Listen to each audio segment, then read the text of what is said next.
Welcome to the 10th Co-Creative Thought Transformation video, and congratulations for making it this far as the lessons and insights become tougher to address and practice. As you move through the heart, cleansing becomes more and more important. You are becoming a clear channel for love and abundance, which will flow to you and through you to others.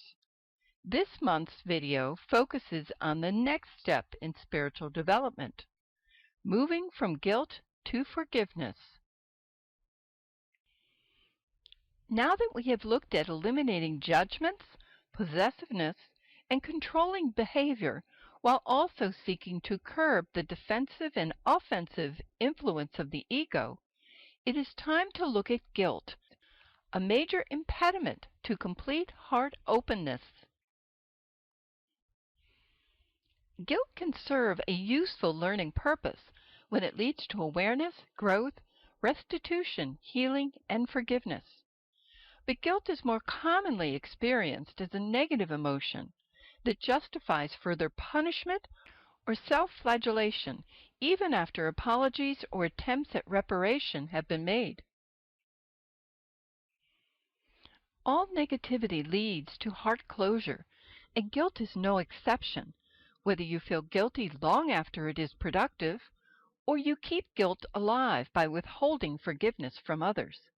Heart closure may be partial or only in regard to one person or situation, but it still affects heart openness. The lead to gold alchemical transformation for guilt is forgiveness, which can promote healing for both the offender and the victim. There are two types of guilt dealt with in this video. Both involve the inability to forgive. First, there is the act of perpetuating personal guilt by brooding over past mistakes or offenses. Second, there is the act of sustaining the guilt of others. When you are the guilty party, transgressions, crimes, mistakes, and slights, whether intentional or unintentional, usually lead to feelings of regret and guilt in all but the sociopath, child, those mentally ill or intellectually challenged. It is normal to feel guilty when you have caused another pain or difficulty, but the goal is to learn from your mistakes, behave differently in the future, and make a regretful situation better. I think awareness and contemplation over past actions are part of the spiritual growth process. As I have gotten older, and I'm now a senior citizen, I notice flashbacks to past life events. I witness what I have done or did not do, said or did not say with new insight. Some of the images are off-the-cuff, unintended responses. Others illustrate a lack of understanding or spiritual development on my part. And still others are my inappropriate reactions to events. In some of these images, I have caused others pain, even to those I love. In others, I have hurt myself, limited my options for the future, or curtailed my own abundance. The task for me and for others who experience guilt is to move through it and beyond in a productive manner. In the most positive manifestation, guilt can be a stepping stone to healing and forgiveness. If you are feeling guilty, you can take the following steps regardless of the nature of your offense. You must accept responsibility for your actions. Recognize that guilt is a doorway to insight when you take full responsibility for your actions or behavior. You cannot begin the healing process for you or the victim until you take this first step. Owning what you did or did not do, intentionally or unintentionally, leads to insight and understanding.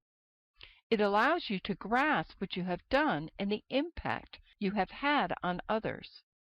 When you take full responsibility for your actions, you open the door to both psychological and spiritual growth. If you don't take responsibility, You will never fully relate to the damage you have caused or empathize with the victim. Instead, you will maintain or develop a blind spot. By avoiding accountability, you thwart your own growth and healing for the victim. You must be contrite and apologize if possible. You have to truly regret your actions or behavior and feel sorry for any injury, pain, or negative effect they might have had. If the event truly bothers you, and if possible, you can return to face the difficult situation you created and apologize to the victim for your past transgressions or ineptitude. If you feel that a direct apology would be inappropriate or impossible for one reason or another, and the offense is a major one, confess to a religious figure, healthcare professional, therapist, friend, or even a law enforcement officer, depending upon the nature of the offense. Journal your thoughts. Confer with your co-creative partner. Giving voice to your apology deepens your sense of responsibility and insight into the impact of your offense on the victim. You should make reparations as best you can. You are required to make amends to the victim if possible. It is not enough just to say you are sorry. Apologies are hollow when there is no reparation, restitution, or compensation. You must help the victim return to the former state if achievable. You can make amends either directly or indirectly, depending upon what is best for the other party. If interaction is ill-advised or amends impossible, lend assistance to victims of similar circumstances or other causes.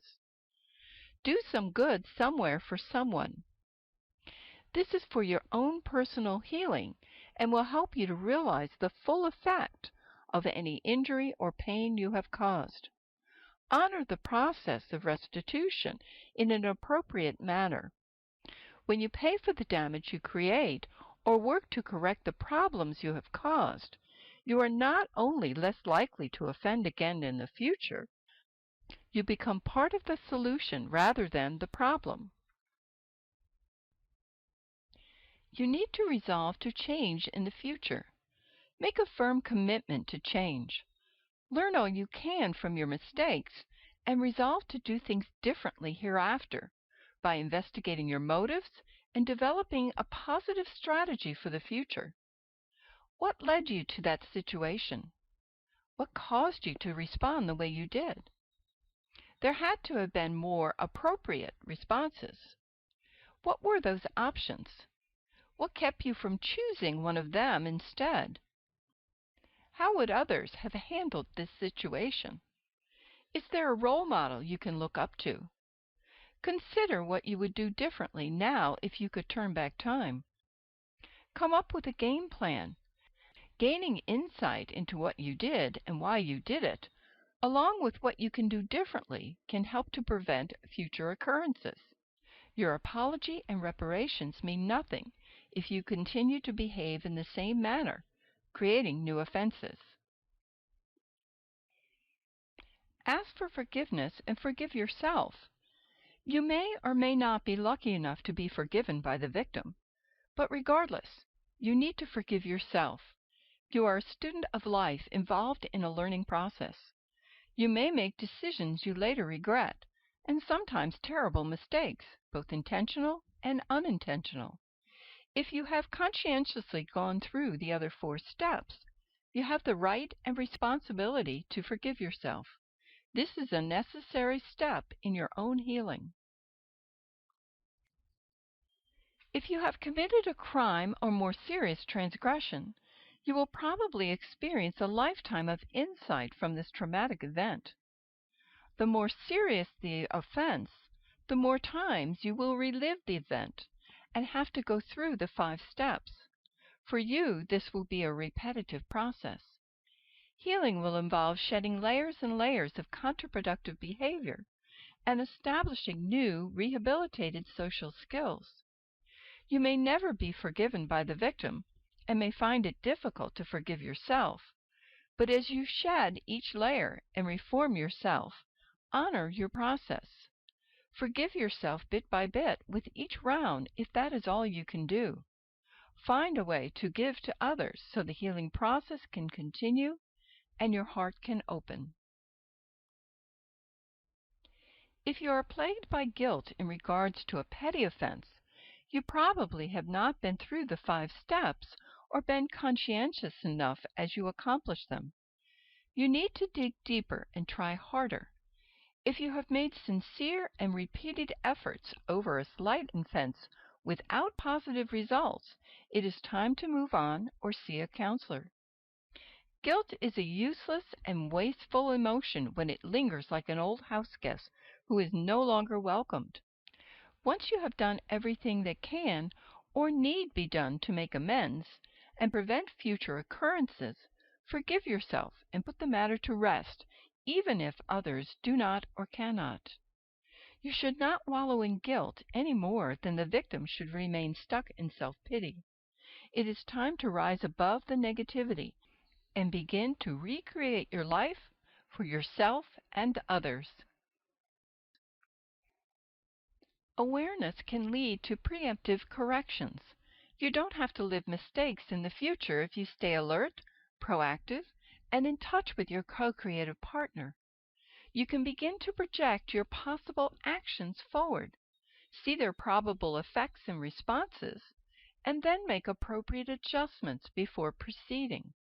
In this way, foresight replaces hindsight and enables increasing self-mastery. The other side of guilt involves the victim withholding forgiveness and getting stuck in victimization.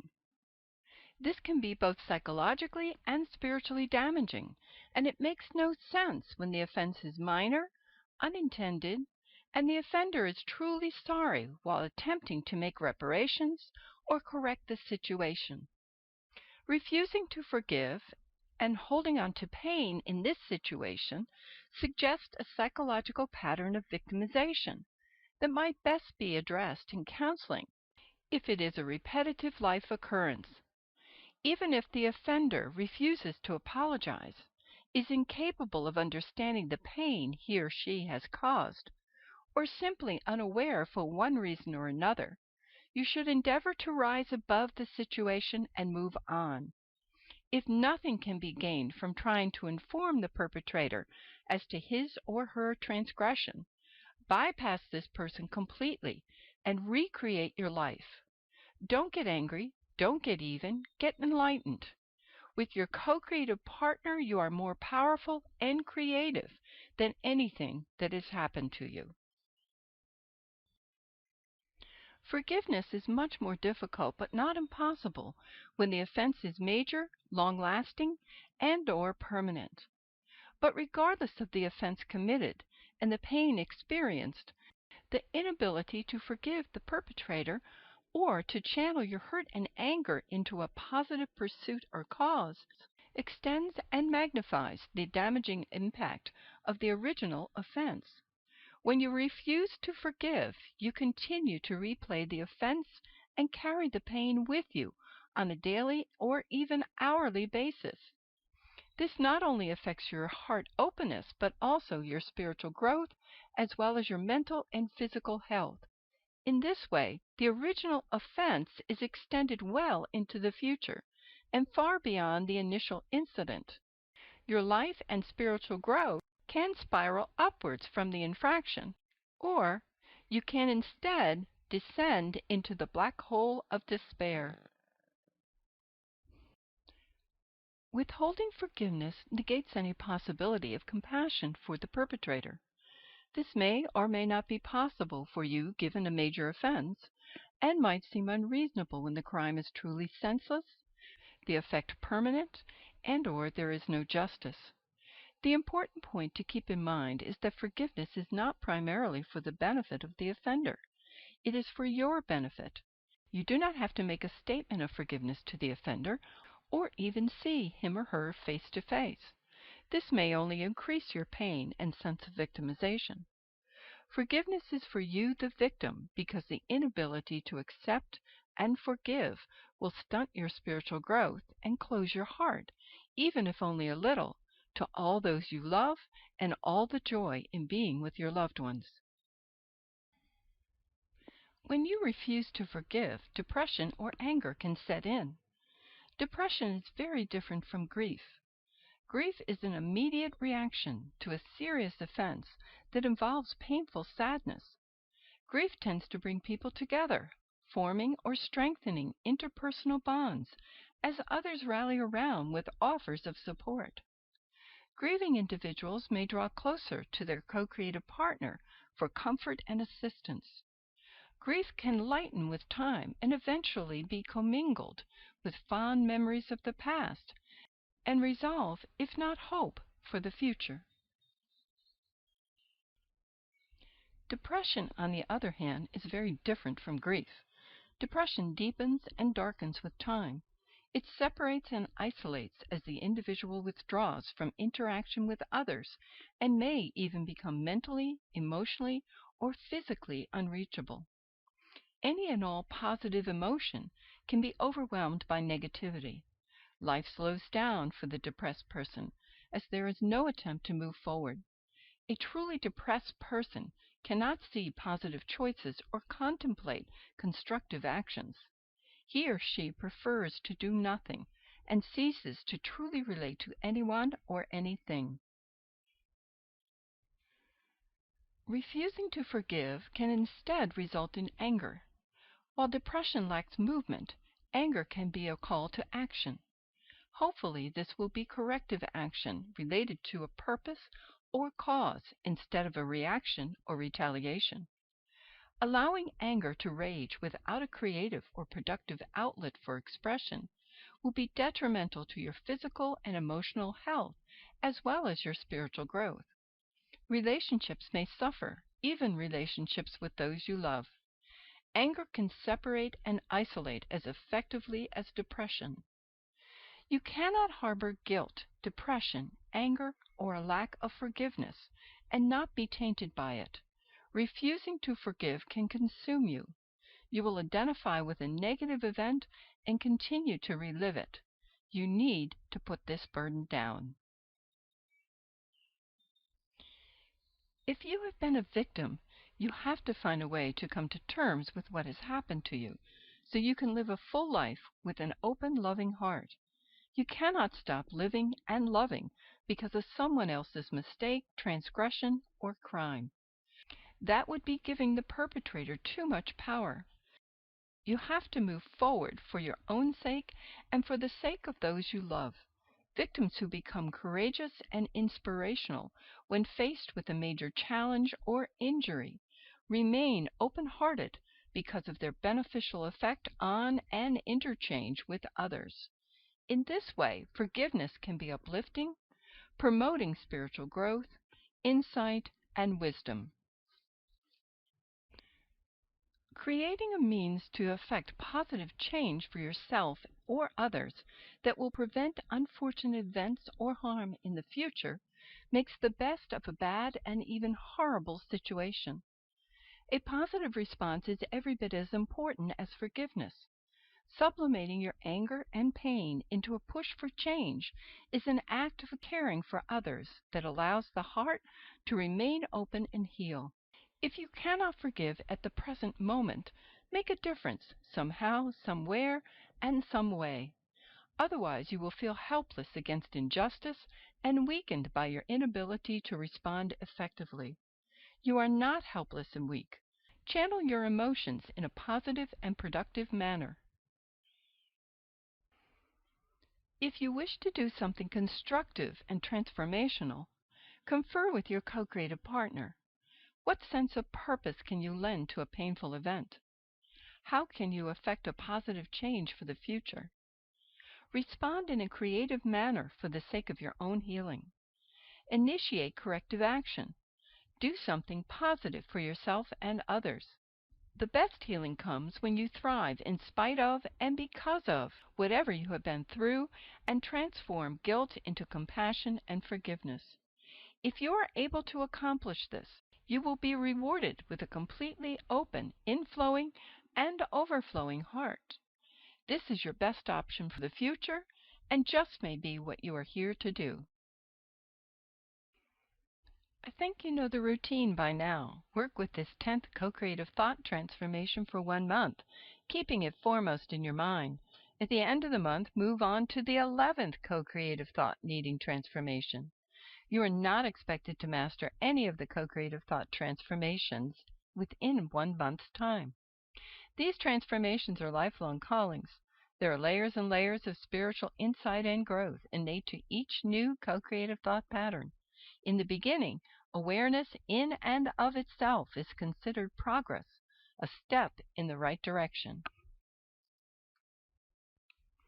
Next month's 11th thought needing transformation is distrust, which will also be in video format. Look for the 11th co-creative thought transformation on my YouTube channel or Mary Juno website. To receive notices of each new video, subscribe to my YouTube channel or newsletter. For more information about Heart Journey and co-creative manifestation, go to my maryjuno.com website. There you will find a study guide, sample chapter, and videos. Heart Journey, the book, is available in paper and digital format, and obviously the greatest amount of information and spiritual depth is only found in the book. My videos can only introduce you to the topic. The book can be purchased online or through a bookstore.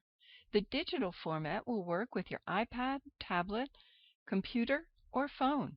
Free apps are available. I wish you all the best with this 10th co-creative thought transformation, which is probably the most difficult transformation I have presented so far. I look forward to sharing with you next month with a new video, and I hope you have an abundant and insightful month.